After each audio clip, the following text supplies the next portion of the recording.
If you're struggling right now in your freelance writing career, this video is for you. I'm going to share with you 10 cardinal rules that every successful freelance writer has to follow. I've been in this industry for 4 years now, almost 5 years, and this is what I have noticed that every successful freelance writer does in their career. This is what I've been able to do. Doing these things that I'm about to share with you helped me make the switch from struggling to the kind of freelance writer that other freelance writers aspire to be now. If you knew.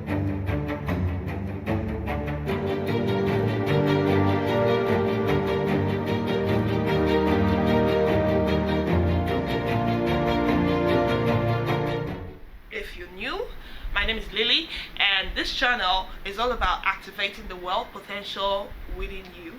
For the past couple weeks, we've been doing a series on freelance writing, making money through freelance writing. And to my old subscribers, welcome back. I love you all. And let's get into the video right away.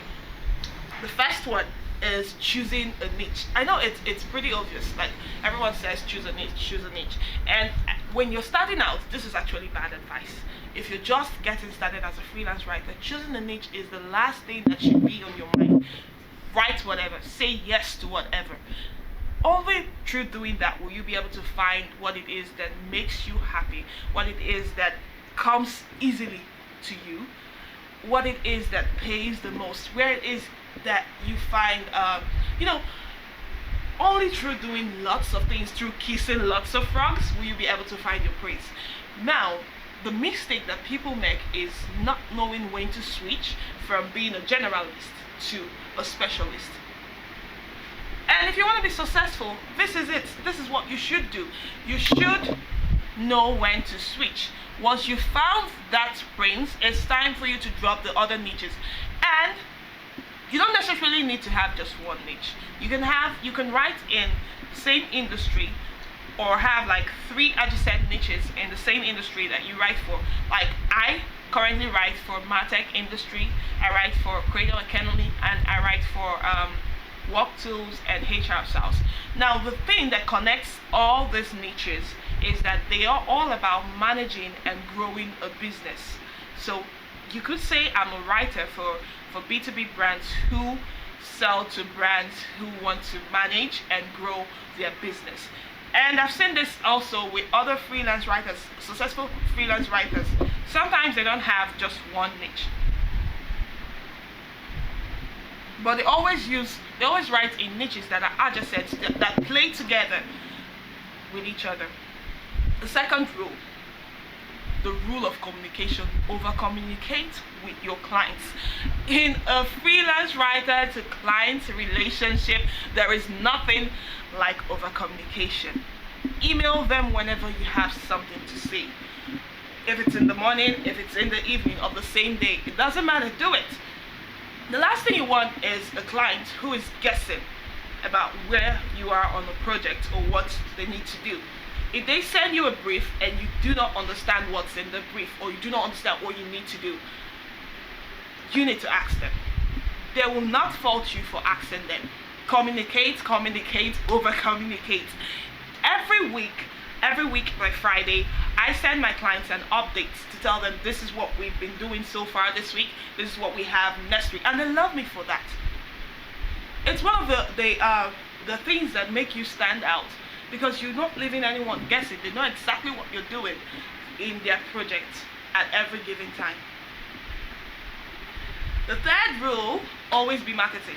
A mistake that lots of freelance writers make when they start gaining traction is that they stop pushing out their own brand, they stop marketing themselves, and they focus themselves on client work.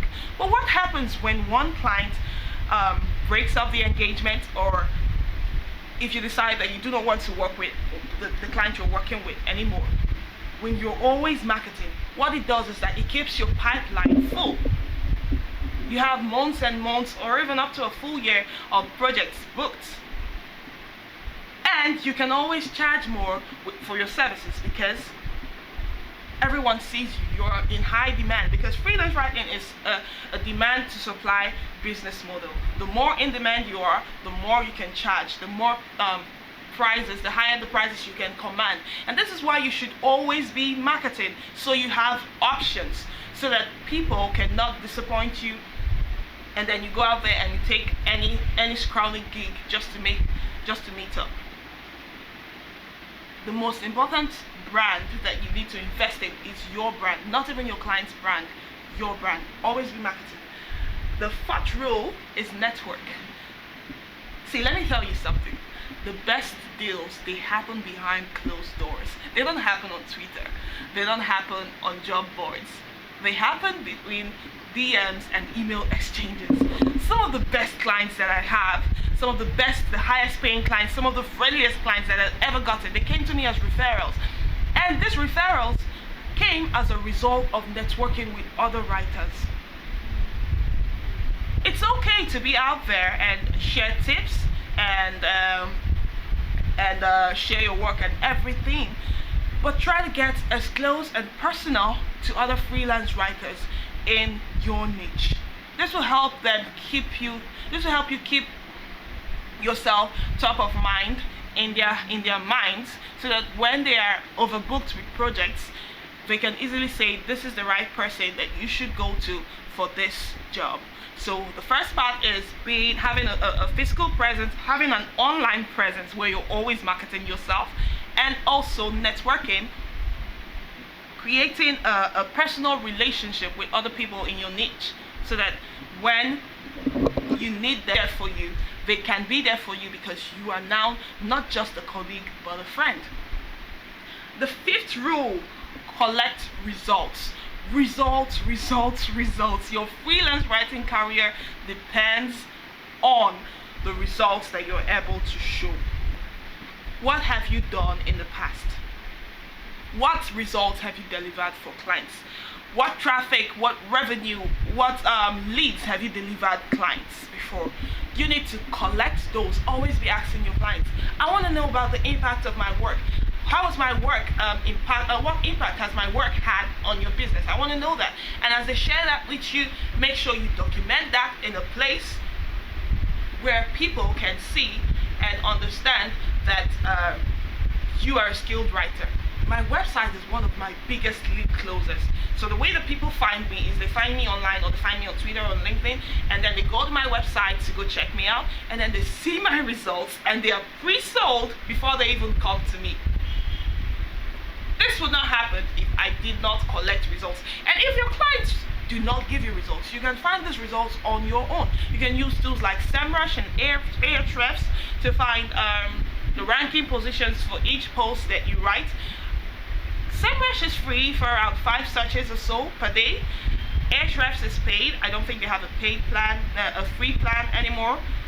But you can easily find these things. You can also do an incognito search for the keyword and see if the post that you've written is ranking anywhere close to the top for that keyword.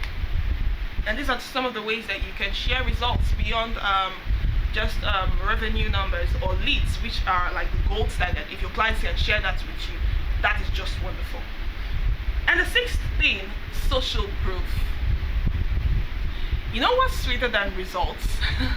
It's people, other clients, actually coming out and saying, I worked with Lily. She is a wonderful writer to work with. She's collaborative. She's a joy to work with. She gave us these results just claiming she's just a wonderful writer. You should hire her. That is the gold standard. That is your bread and butter. That is what you should always crave. Whenever you start a new project with a client, 3 months into the project, make sure, first of all, of course, that you maintain a good relationship with your client, and that you are delivering the value that you ought to deliver. And then 3 months into that relationship, come up to that client and say, hey, we've been working together for a while now. I'd really love for you to give me a recommendation on LinkedIn, or give me a testimonial that I could add to my website. And no pressure if you can't do this, but if you would do this, this would mean the world to me. And you find that I've never had a client turn down a request for a recommendation or a testimonial.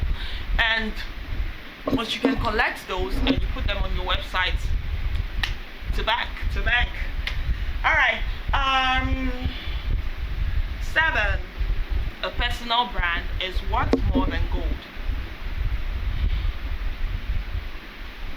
So one of the freelance writers that I really admired when I was starting out was Elna Kane.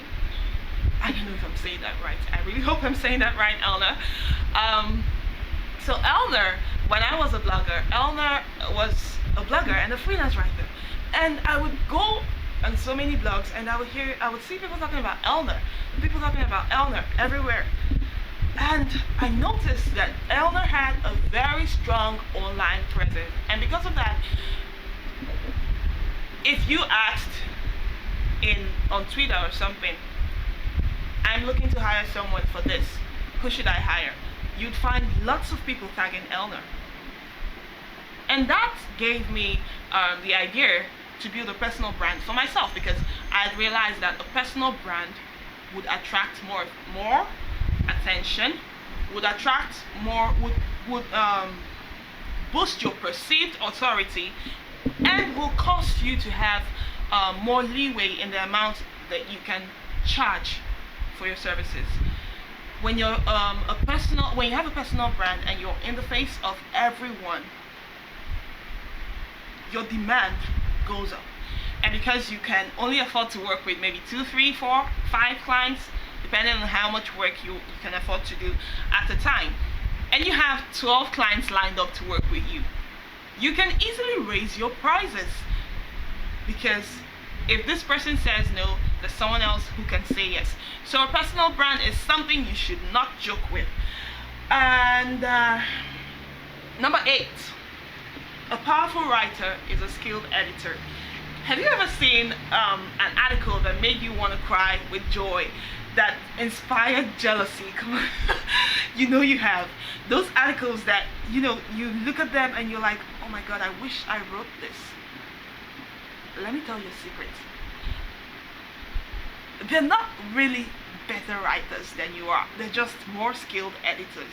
They know how to take their work when they're done with the first draft and polish it up in a way that it becomes clear as day, it becomes structured, and you see that and you marvel in their glory. But the skill you need to learn isn't even writing, it's editing. So remember that a powerful writer is just a skilled editor. So brush up your editing skills if you do not have that. And the 9th cardinal rule is that it's more expensive to manage cheap clients. I know somewhere you're saying what? Because if someone had to pay $250 for a piece of content and someone had to pay $1,000 for a piece of content, it's a no-brainer that it would be easier to sell the $250, right? It doesn't work that way. You're not selling bread. You're not selling water, which is the same everywhere. You're selling a service that is unique to you, a service that your client needs, in order to be able to make money. There's something unique about your writing and the way it ranks on search and the way it converts people for your clients. And that should be enough reason to charge whatever you feel that you're worth. And the ultimate reason to charge what it feels that you're worth is that cheaper clients will give you headache. My God, those guys will stress the hell out of you. They will suck the last blood out of you for that little amount of money that they pay you. So you're actually working more to earn less, and you're dealing with a lot of mental stress issues because your client. This is like a public joke in the freelance writing industry right now, is that a client who would pay you more is someone who values their time, is someone who isn't cheap on money, is someone who knows that this expertise is either outside of their expertise or something that they have, something that is well below their pay grade, right? And so they outsource it. But the cheaper client is probably outsourcing their work to a freelancer in order to build skill. And so with every piece of content that you do for them, They feel so attached to it because they've paid money that is precious. They do not have a large budget, right? And so each dollar that they spend is precious, and because of that they want to get everything out of that dollar. And most times they don't really know what marketing looks like, what good marketing looks like, and so they will ask for revisions, third revisions and fourth revisions. Oh my god, that is a hell that you want to escape right now. The 10th and final rule to be a successful freelance writer is pay it forward in order to get it back. Pay it forward in order to get it back. I'm going to tell you a story. Just recently, I referred one of my friends in the UK to a client who turned out to be his highest paying client. Now, this friend of mine, 2 years ago when I was struggling, we were not friends then. We had a mutual acquaintance, and this friend, maybe he learned from his acquaintance that I was struggling with finding clients at the time, and so he sent me a referral for one of my first retainer clients, for one of my first long-term retainer clients. They were an agency and they required a lot of work every month, and they paid a decent amount of money, and he was writing for them. And so he sent me that referral without me even asking them, and gosh, I felt so indebted. So when this guy came up to me recently and he said, "Hey Lily, I'm short of work right now. Do you have any clients that I could reach out to, or do you have any clients that you want to point me to?" I believe you me, I dropped everything that I was doing and I referred him to a client that I hadn't even closed for myself yet, because I knew that I had to pay it back, to give it back, because he had given to me in a time of need.